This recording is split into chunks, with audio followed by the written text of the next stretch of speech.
बिस्मिल्लाहिर्रहमानिर्रहीम। अस्सलाम वालेकुम। मैं हूं आपका मेज़बान महर आदिल। नाज़रीन, आज आपको मेरे पीछे एक इमारत जो कि खंडर का एक मंज़र पेश कर रही है ये नज़र आ रही होगी, और ये बड़ी मुक़द्दस इमारत है। एक मज़हब के साथ इसका गहरा लगाव है, और हमारे लिए भी ये एक, क्योंकि जिस मज़हब के साथ इस इमारत का लगाव है वो हम उन्हें भाई कहते हैं। और इस वक्त मौजूद हैं हम जामन पिंड, लाहौर का एक नवाही इलाका, और ये जो गांव है तकरीबन 1 किलोमीटर दूर इंडियन जो बॉर्डर है, पाकिस्तान और इंडिया का बॉर्डर, उससे दूर ये गांव है। वहाँ पर ये इमारत जो है मौजूद है, और कभी इस इमारत में एक महफिल लगती थी, खुदा का नाम लिया जाता था, बाकायदा तौर पर इबादत की जाती थी। आइए आगे चलते हैं, साथ साथ इस इमारत के बारे में भी आपको बताएंगे, और किस मज़हब से ये मंसूब इमारत है, और कौन लोग यहाँ पर इबादत करने आते थे। लेकिन आज हालात की सितम ज़रीफ़ी कि ये इमारत जो है वो आप कह सकते हैं कि सफ़ा हस्ती से मिटने के बिल्कुल करीब पहुँच चुकी है। आगे चलते हैं, साथ साथ इस इमारत के बारे में बताएंगे, और साथ साथ आपको इसकी तारीख़ भी बताएंगे। जी नाज़रीन, इस वक्त हम पहुँच चुके हैं इस खंडर में, इस इमारत में। सबसे पहले मैं आपको यहाँ पर बताऊँ कि इस इमारत को पहली पातशाही कहा जाता है। बाबा गुरु नानक 1469 में पैदा हुए, राय भुए की तलवंडी, अब जो कि मौजूदा ननकाना साहब पाकिस्तान का एक शहर, वहाँ पर पैदा हुए। और यहाँ पर जो उनकी पहली पातशाही बाकायदा तौर पर इबादत करने के लिए यहाँ पर आते थे। और इसकी ख़ास वजह कि उनकी बहन बेबे नानकी, जिनके साथ उनका बड़ा लगाव था, इस गांव से तकरीबन कोई 4 किलोमीटर पहले एक गांव चाहल पिंड जिसको कहा जाता है वो आता है। चाहल पिंड उस गांव को कहा जाता है जहां पर उनकी शादी हुई। और बाबा गुरु नानक जब उनके पास आते तो फिर अपना खुदा की इबादत करने के लिए यहाँ पर आते। और बाकायदा तौर पर ये 2 मंजिला इमारत है। अगर आपको मेरे कैमरामैन दिखा सकें, इस वक्त ये तमाम इमारत जो है वो हालात की सितम ज़रीफ़ी और बग़ैर किसी देखभाल के गिर चुकी है इस वक्त, और उसका कुछ हिस्सा जो है वो अभी भी मौजूद है। लेकिन अगर अक़ीदत की बात की जाए तो जब ये मुश्तरका हिंदुस्तान हुआ करता था, ना पाकिस्तान और ना ही भारत, बल्कि एक हिंदुस्तान हुआ करता था जिसमें तमाम कौमें, तमाम आप कह लें मज़हब एक गुलदस्ते की तरह एक इस हिंदुस्तान के अंदर, मुश्तरका हिंदुस्तान के अंदर मौजूद थे। तो हर किसी को आज़ादी थी और हर कोई जो है वो अपनी इबादत करता था। लेकिन आज जैसे ही बॉर्डर की जो है आप कह सकते हैं कि एक लाइन लगी, तो फिर ना सिर्फ मज़हब जो हैं वो अलग हुए, बल्कि लोग जो हैं मोहब्बतें करने वाले आपस में और एक दूसरे के साथ अपना ज़िंदगी बिताने वाले भी अलग हुए। और इसी तरह फिर उनकी इबादत गाहें, चाहे हम बात करें इंडिया में, तो आज पाकिस्तान के हमसाया मुल्क इंडिया के अंदर भी अक़लियतों को कोई तहफ़्फ़ुज़ हासिल नहीं। वहाँ पर मुस्लिम जो हैं वो, चाहे वो सिख हैं चाहे वो ईसाई हैं, वो आज भी हिंदुस्तान के हिंदुत्व के जो मानने वाले हैं उनके मुजालिम का शिकार हैं। लेकिन उसके बरअक्स अगर बॉर्डर की दूसरी जानिब आए, जैसा कि पाकिस्तान, तो पाकिस्तान के अंदर तमाम मज़ाहिब जो हैं वो उन्हें खुली आज़ादी है मिलकर इबादत करने की, बराबर की इबादत करने की, कि जिसकी इबादत गाह है वो जहाँ चाहे अपनी इबादत गाह के अंदर अपनी मज़हबी रसूमात को जो है वो अदा कर सकता है। आगे चलते हैं और साथ साथ आपको बताते हैं कि आज की ये खंडर नमा इमारत जो है, कभी यहाँ पर बाकायदा तौर पर ना सिर्फ पाकिस्तान बल्कि हिंदुस्तान से भी संगतें आती थीं, क्योंकि उनके लिए ये एक मजहबी मुकाम, एक पहली पातशाही बाकायदा तौर पर जो है आज से 550 साल पहले इसको कायम किया गया। और यहाँ पर बाबा गुरु नानक जो थे वो आते थे। फिर इस इमारत ने, इस 2 मंजिला इमारत ने काफ़ी ज़्यादा हालात देखे, जंगें देखी, महाराजा रंजीत सिंह का दौर देखा, फिर उसके बाद पाकिस्तान बनने के बाद मार्शल लॉ का दौर देखा। लेकिन आज ये पातशाही जो है यहाँ पर संगतों ने आना छोड़ दिया, और आज ये पातशाही यहाँ के बच्चों का, ख़ुसूसी तौर पे जामन पिंड के बच्चों का एक खेल का मरकज़ है। यहाँ पर वो खेलने आते हैं।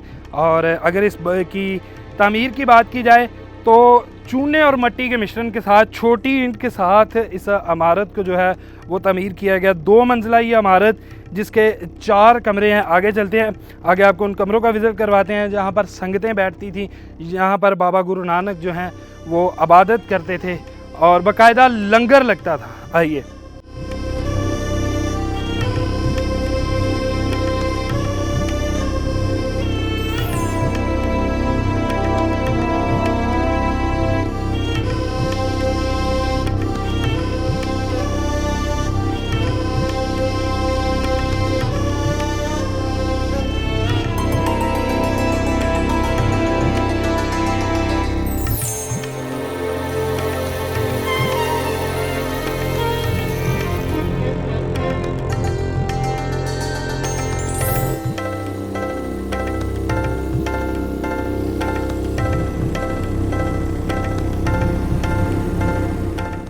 नाज़रीन, इस वक्त हम जा रहे हैं जो इमारत थी गुरु नानक पहली पातशाही जो है बाबा गुरु नानक की, उसके पहले हिस्से में ये इस वक्त देख सकते हैं। इस इमारत ने हज़ारों हालात देखे, लेकिन आज ये ख़ुद जो है वो अपनी बेबसी का एक मंज़र पेश किए हुए है और अपनी बेबसी पर खून के आंसू रोती हुई ये इमारत। हालांकि अगर बात की जाए कि इस इमारत की, तो ना सिर्फ बाबा गुरु नानक सिखों के बल्कि मुसलमानों के अंदर भी उसी तरह जो है वो काबिल एहतराम थे और उनको एहतराम की नज़र से देखा जाता था कि ये 4 कमरे यहाँ पर जो है इस रूम के अंदर ये एक कमरा, इसकी बनावट अगर आप देखें तो बाकायदा आर्च और इस वक्त तो हालात की सितम ज़रीफ़ी के साथ बिल्कुल नक्श जो हैं इस इमारत के वो ख़त्म होते हुए नज़र आ रहे हैं, लेकिन आज भी अपनी छाप इस इमारत के साथ कहीं ना कहीं ये तमीर जो है वो छोड़े हुए है। इस रूम के अंदर बैठ के, इस कमरे के अंदर बैठ के बाबा गुरु नानक जो थे वो बाकायदा तौर पर इबादत करते थे जब तक ज़िंदा रहे, और जब इस गांव में आते तो फिर यहाँ पर बाकायदा अलहदगी अख्तियार करते दुनिया से और यहाँ पर अल्लाह की, अपने रब की इबादत करते।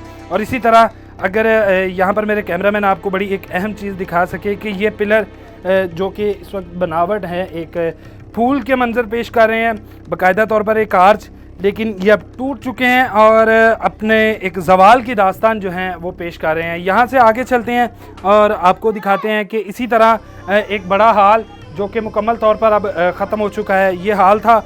यहाँ पर बाकायदा जो है वो संगतें आके बैठती थी इस गुरुद्वारे के अंदर। इसको नानक गुरुद्वारा, पहली पातशाही गुरुद्वारा कहा जाता था, लेकिन अब ये यहाँ पर जो है वो बच्चों के लिए एक खेलने का मैदान है। संगतें बैठती थी यहाँ पर, जो गुरुद्वारे के आप कह लें कि इबादत करने के लिए यहाँ पर आते थे।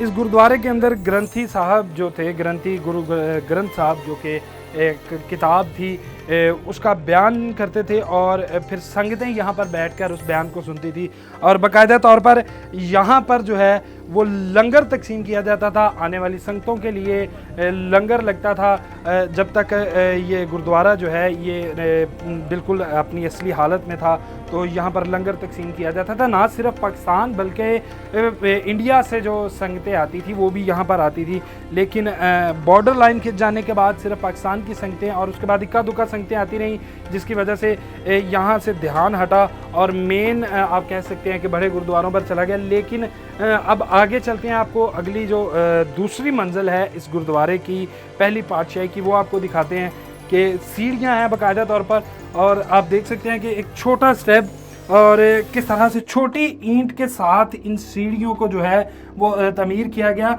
चूने और मिट्टी का ये एक मिश्रण था जिसके साथ इसको तमीर किया गया और एक बिल्कुल छोटी सी बामुश्किल यहाँ से गुजरा जा सकता है एक सिंगल आदमी के लिए।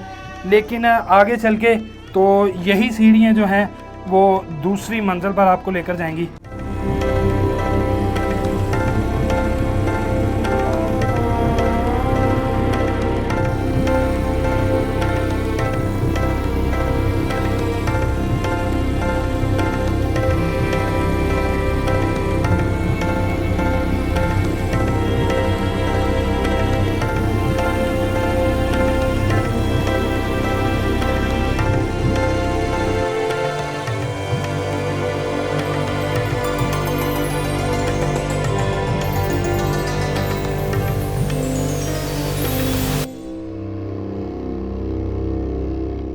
जी नाज़रीन, इस वक्त हम दूसरी मंजिल पर पहुंच चुके हैं और ये बाकायदा तौर पर हवादार कमरे हुआ करते थे। ये 8 खिड़कियां थी और यहाँ पर जो दूर दराज से संगतें आती थी उनके आराम के लिए ये बनाई जाती थी। यहाँ पर वो ठहरती थी जो इबादत के लिए आते थे। लेकिन अब ये जो पहली पातशाही है आप कह सकते हैं कि बिल्कुल ख़त्म होने के करीब है।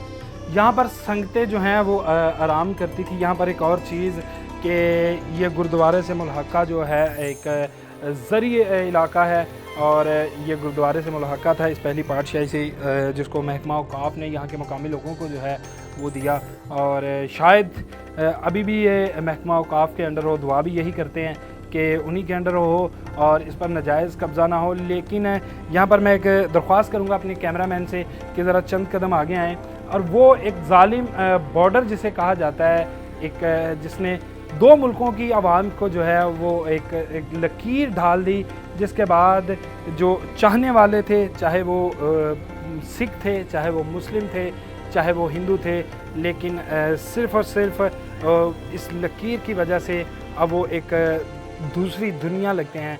और वहाँ से उनके लिए हम जो हैं यही उनके हमारे लिए भी जज्बात हैं। तो हमारी यही दुआ है और इसकी के साथ ही हम आपसे इजाज़त भी चाहेंगे कि खुदारा मोहब्बतें बाँटें और एक दूसरे के एहसासात को, जज्बात को, मोहब्बत को समझें। और जिस तरह ये बाबा गुरु नानक ना सिर्फ सिखों के पहले भी कह चुके हैं कि एक रूहानी पेशवा थे, बल्कि मुसलमानों के लिए भी उतनी ही अकीदत रखते थे। और इस पातशाही को अगर पहली पातशाही को दोबारा से तामीर किया जाए और इसकी मुकम्मल देखभाल की जाए तो ना सिर्फ यहाँ पर हमारे सिख भाइयों की आमदोरफ्त बढ़ेगी, बल्कि एक टूरिज़म को भी एक मौका मिलेगा पाकिस्तान के अंदर आने का। और यहाँ के मुकामी लोगों का बाकायदा तौर पर इससे रोज़गार वाबस्ता होगा। और सबसे बढ़कर एक अमन का, एक भाईचारे का और एक मोहब्बत का पैगाम जाएगा कि पाकिस्तान और उसकी आवाम और उसके हुक्मरान, चाहे किसी भी मज़हब से किसी का ताल्लुक़ हो, चाहे किसी की भी इबादत गाह हो, अगर वो यहाँ पर मौजूद नहीं तो फिर उसको अपनी इबादत गाह की तरह उसको संभाला जाता है, उसको महफूज किया जाता है और उसकी हिफाजत की जाती है। इसके साथ ही मुझे दीजिए इजाज़त। अल्लाह ने के बाद।